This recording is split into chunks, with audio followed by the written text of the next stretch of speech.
Hey team, Mike here with the crew at After 40 Fitness and after40fitness.ca. Listen, I really wanted to get this video done. This is the one we're going to talk about artificial sweeteners, and in particular, the cause of this video is that video that Dr. Barry put out. Now, I got to tell you really quickly, Dr. Ken Barry, awesome guy, awesome MD. Right? He is a doctor. He's been in the keto space for a long time, teaches and trains on keto, and I've learned a lot from him.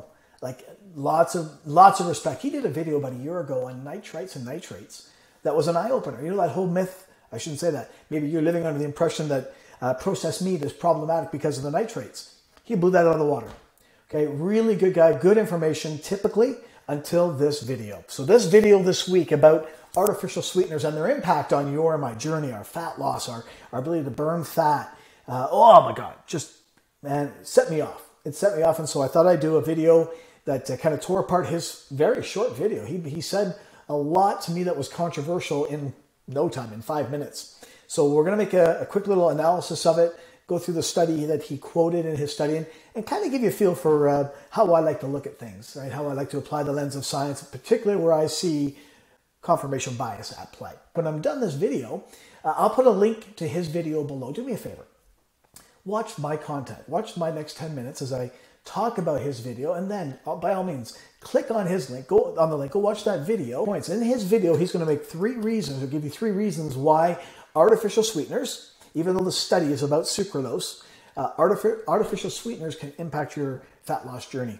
All right, now a couple of them I'm going to breeze through pretty nonchalantly because I really don't argue with them. I don't disagree. It's the third one.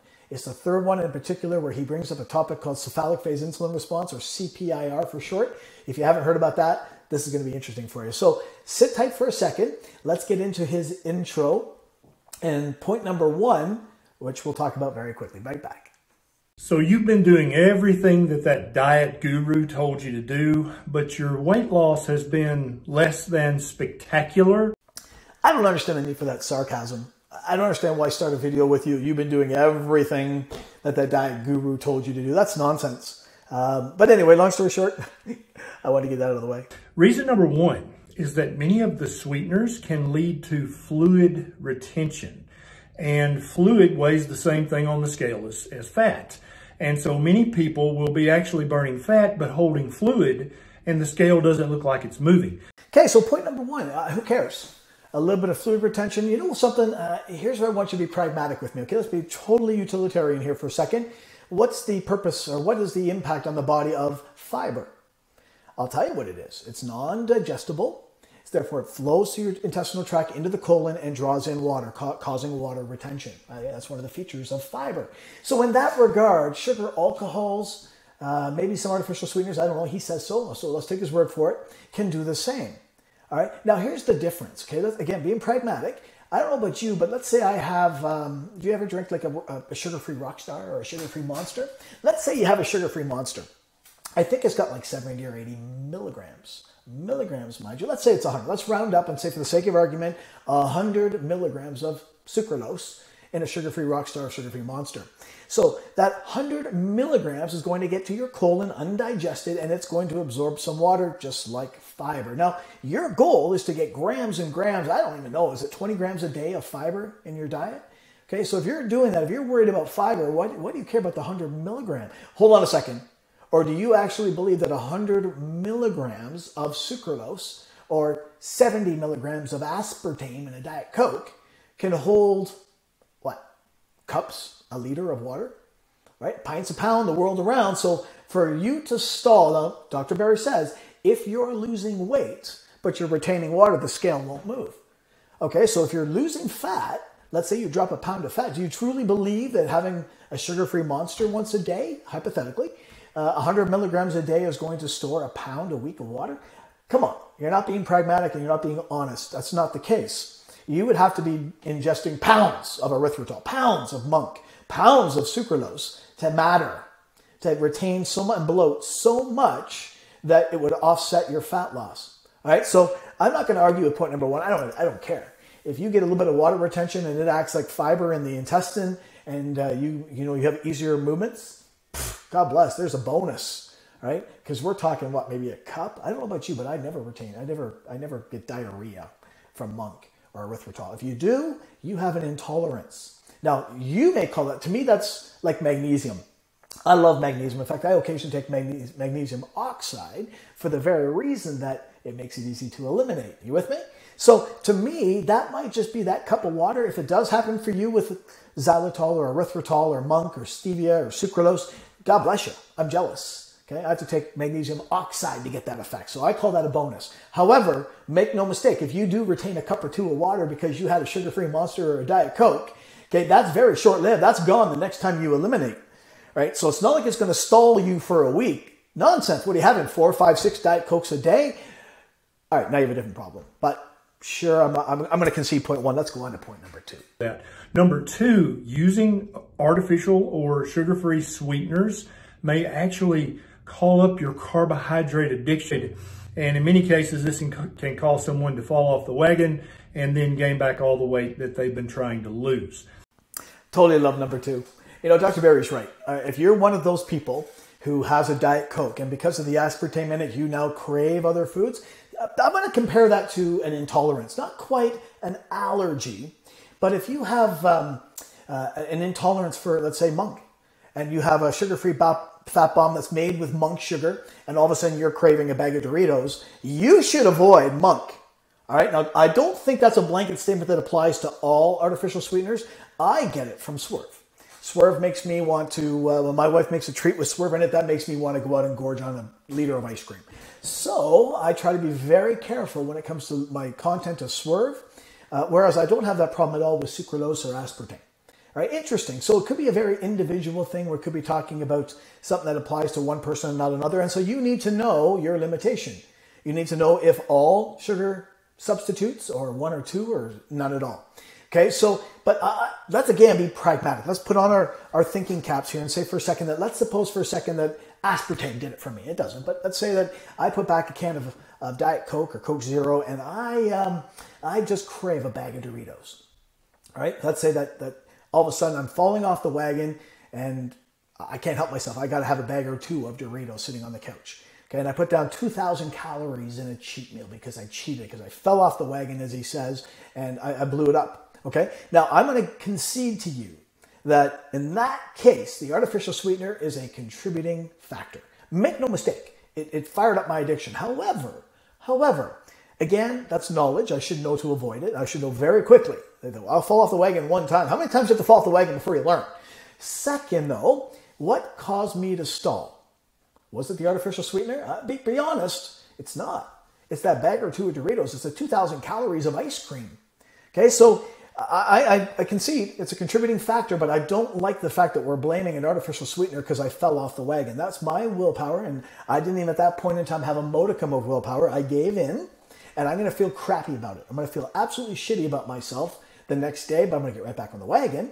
And sure, I may have sabotaged myself for a day or two at most. Right, little water retention. I'm going to get back on the wagon, back up on the horse, and a day or two of drinking tons of water and eating low-carb carnivore keto. I'm going to have lost that water retention and be right back where I left off. I don't like how Dr. Berry is blaming the artificial sweeteners because you fell off the wagon because you craved and you gave in and you ate 2,000 calories of ice cream. All right, but that's just me. Let's move on to number three. Number three is something called the cephalic phase insulin response. When we are about to eat some carbohydrates, our body needs to know that because we immediately need to start pumping out more insulin to deal with the sugar that invariably comes from all carbohydrates. So Dr. Berry's right. There's very few people who understand CPIR, or that cephalic phase insulin response.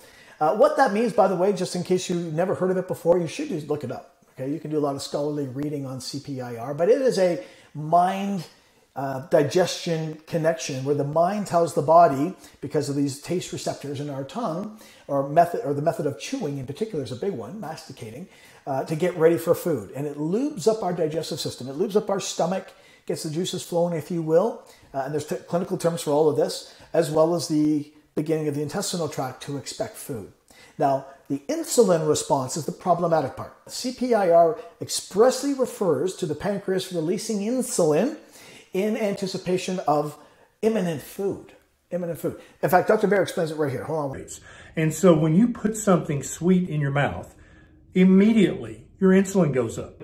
For many people, if they're using lots of keto-approved sweeteners, and this applies to all sweeteners. So Dr. Berry is really sticking to his guns. Right? He says it happens right away, immediately. As soon as the taste hits the tongue, then the insulin has to be secreted. Now, the reason why I first balk at that and why that's why it happens, why the CPIRs you're going to learn shortly in the studies does kick in for some people that we call responders. It's really bizarre that the body's that dumb, because it takes, what, 10 to 15 minutes for any ingested glucose or dextrose, sugar of any kind, to reach the bloodstream. In fact, you should Google that. Time it takes for sugar to enter bloodstream. You're going to find out it's no less than 10 and usually about 15 minutes. So what exactly, I mean, prepping the juices in the intestinal tract and the stomach, God bless you, that makes sense.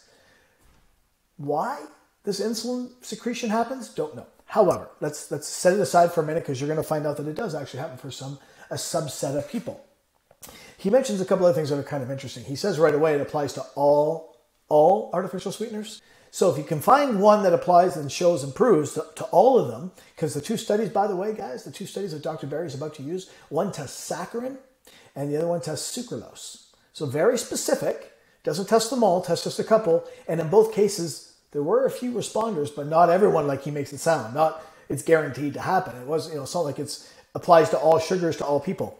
Okay. Another comment Dr. Berry makes that, sure, I'll concede, is if you eat a lot or use a lot of sweeteners. Well, that's one of those generic comments that, you don't quantify. What's a lot? Anyway, comments like that are just so arbitrary, right? And they drive me nuts. Now we're going to get into the study, the first of two studies. Dr. Berry is going to talk about the first one, which has saccharin in it. The first one was sugar versus saccharin. You're going to find this interesting. Be right back. Where they let people swish saccharin water in their mouth and sugar water in their mouth for a minute and then spit it out. They checked their insulin, and sure enough, just the taste of it raised their insulin. Okay, so interesting study. I'm going to throw it up here on the screen because I want you to see the entire content. It had 20 participants. Nonetheless, look what I've highlighted. 8 solutions. Okay, 8 solutions. So Dr. Berry's right that sugar and sucrose and saccharin are in that mix, but so are 6 others. Sodium glutamate, acetic acid, starch, okay? And notice 45 seconds. Now, I have an issue with 45 seconds. That's not natural. I don't know about you, but we don't typically swish around solutions in our mouth for 45 seconds and then spit them out. And the reason why I didn't like that as soon as I saw it is the second study at least used 15 seconds. Not even that's reasonable, but we'll go with it because, as you may know, there's a sublingual method of getting medicine. I pop my melatonin sublingual before I go to bed at night, 10 milligrams. So we know that sugar, starch, carbohydrates can be absorbed under the tongue, right through the mucous membranes and sublingually without us swallowing. So I wasn't partial when I saw this study, so no wonder, but 2 out of 8. 2 out of 8 is interesting, right? So notice that the last comment, so I'll just highlight, so you have it here, the current data suggests that the sweeteners sucrose and saccharin activate CPIR. And in this group of 20, it was the majority. Not all, but the majority of the 20 participants did have a CPIR, but only to sucrose and saccharin. All right, now that's interesting because Dr. Berry did say it applied to all sweeteners. So just food for thought that it's not everybody from this first study. Okay, that's good to know. And that it's not to all liquids, it's not to all tastes, all flavors. All right, but let's go on and let's talk about study number 2. Let me tell you about this study. I'm going to call up this first page here. Have a look at this. All right, this to me is so profound. So I'm just going to read you that very first line. And notice I've highlighted 64 overweight and obese adults, which meant for men at least 25% body fat and for women over 32. Okay. Now, the other thing I'm just going to draw your attention to in this second image is the criteria.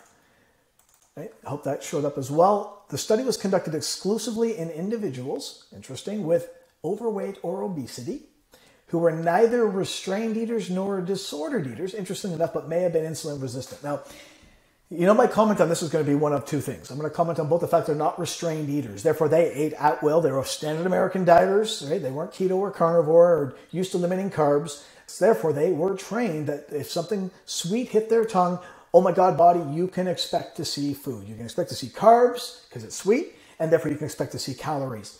This last point, though, may have been insulin resistant. Well, if you know anything about the space, if you know anything about nutrition, if you're obese, it's like, again, 99.99% you are insulin resistant. That's how you get obese, is by having an overall abundance of insulin compared to the amount of glucose, which just, as Dr. Berry said, turns you into a fat storage machine, not a fat burning machine. So far, what a crappy baseline. What an absolutely garbage baseline that you and I, if we're careful about our diet, especially if we're low carb or keto or carnivore, which I hope you all are, one of that combination, okay, to all of a sudden turn around and use these people who are followers of a SAD diet, unrestrained and insulin resistant as the baseline. So what they did, I'm just going to tell you how it worked, was they gave everyone either sugar water or sucralose water to swish around in their mouth for 15 seconds before spitting it.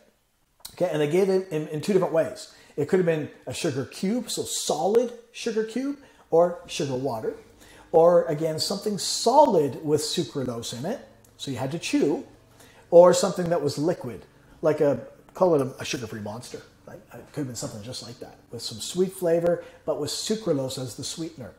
Now, what they found, I'll tell you right out of the gate. I'll show you the graph. In fact, let me just do that. I'll show you the graph, and you can follow along with me. And this will show you the numbers. So as you see across the top, nutritive solid meant a sugar cube. Low-cal solid was a sucralose cube. Nutritive beverage was sugar water, and low-calorie beverage was sucralose water. In all cases, because it was a placebo-controlled cross-blind study, 64 people tried them all. 64 participants. Notice the next line, responders and non-responders. Oh my God, this is so good. Remember what Dr. Berry said? But absolutely all the sweeteners raise your insulin.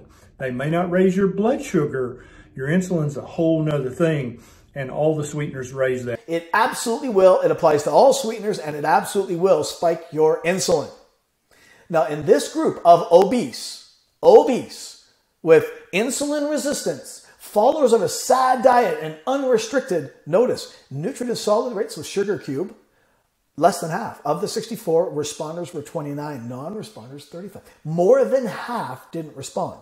Let's jump right over to low-cal beverage. Now, the reason I'm going to do that is because low-cal beverage, when it comes to sucralose, is the #1 way you and I will get it.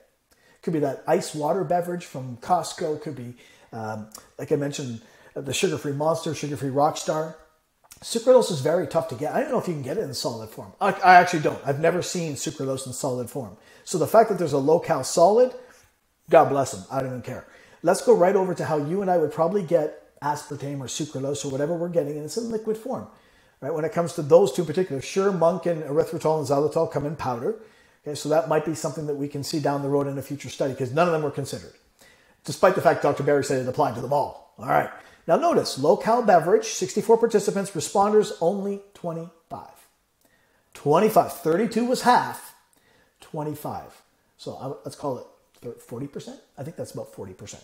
40% in the worst possible baseline market. Unbelievable. And yet, Dr. Berry, what did he say? All right. Now, the best part of this study, oh my God, and this is where I get mad at Dr. Berry because he totally omitted this. This to me is deceitfulness by omission. My mother used to call this lying by omission. First of all, we just proved that without even understanding about CPIR, 40% had it happen. All right, only 40%. However, let me introduce you to what happened in phase 2. Phase 2 was really cool. What they did in phase 2 was they gave them training. Notice here, during phase 2, participants underwent a 2-week training period to facilitate associative learning between the sensory properties of test loads and their post-ingestive effects. So what they did was they taught them about CPIR. Let's say for 2 weeks, all they do is chew sugar-free gum. That to me is the easiest way to do that. I have no idea because I actually don't explain that. I wish they did. But they taught them to break this connection between something sweet on the tongue and the body accepting calories. Okay? And so the best part of this study is, what do you think? Now, let's just stop for a second. 2 weeks, not even long. 2 weeks, they're members of a SAD diet. They're all obese. No doubt they're all insulin resistant. And all of a sudden, after 2 weeks of training, what do you think the response was? How many, if 25 out of 64 were responders before the training, what do you think after? Let's have a look. So starting at 0, little spike from liquid at 6, little spike again at 14. Now this one blew me away. Look at the red. Look at them after training. After training, nobody had a spike. If anything, their insulin fell. I'd like to know how. I'd like to know how. Maybe they tested them first thing in the morning when their cortisol was high, so their insulin was up. Because after training, look at that. I mean, in some cases, holy shit, at 2 hours, it's down a delta of 10 or more. Okay, so profound difference that Dr. Berry completely left out of his entire little speech where he knocked artificial sweeteners holistically, like all of them, like didn't leave any out. This applies 100% of the time to all sweeteners, to everybody. Oh, bullshit. Okay, it doesn't apply to everybody. Only applies to 25% without any education, without going keto, without using sweeteners, whereby we teach our body, we change the behavior. If it makes you feel better about drinking a sugar-free Monster or an ice water every now and then, God bless you. Do that, okay? Because you'll know. You can test for this. But clearly it's the training. Clearly it's drinking a sugar-free Monster or a Diet Coke occasionally without food. The gotcha. Without food. So when I have a sugar-free Monster, I make sure I don't combine that with any food, not even fats and proteins. That to me is just a nice drink, and it'll be a half hour before I eat some protein or anything with fat. Okay, because what I don't want to do is tell my body that when it tastes something sweet on my tongue, you may just be getting carbs. You may just need to pump out some insulin because Mike is about to ingest some glucose or some dextrose. Heaven forbid, fructose. All right. So, couple things I wanted to share with you. Notice this one real quick. Just to confirm, notice this. However, there was no CPIR after training in responders, just like the graph showed. Okay, there was no CPIR after training. Dr. Berry completely left that out. How about the summary? Notice what he says. This is the authors. Now, Dr. Berry left this out too. We cannot characterize the sucralose effect on CPIR as robust based on our observations in this trial. It was observed only in a subset of obese, overweight, insulin-resistant, SAD follower participants, i.e. responders, and was not reliably reproduced. Oh my God, the things that Dr. Berry left out of his comments, just want to... Anyway, I did my part. So, this is one of those topics where you can tell, just drive me nuts. Not so much the sucralose, the fact that I occasionally have a sugar-free Monster or a sugar-free Rockstar, or I go out for dinner with the family and I'll have a Diet Coke instead of my normal water. So what? Okay? If somebody were to present information that shows that 100% of the time that if I have sucralose, it impacts my gut biome or it causes sugar addictions, if I actually truly had that happen, or I could expect an insulin response, I'd quit. I'd quit. But when people like Dr. Berry, in this example, again, much respect to him. Dr. Berry, if you ever get this, just take it with a grain of salt, much respect, but don't do this again. Don't do this deceitfulness. Don't quote bits and pieces of a study that suit your agenda. Clearly you have an agenda. Clearly you're anti-artificial sweeteners. And leave out the rest about the training and the baseline of who was involved in the study. God, drive me nuts. I know you can tell. Get a little worked up about this shit. And as usual, please, any topics that are of interest to you, drop them in the comment section. The best comments I'll definitely turn into videos just like this where I get a little worked up. But I promise you'll learn something. And on that note, guys, we'll see you in the next one.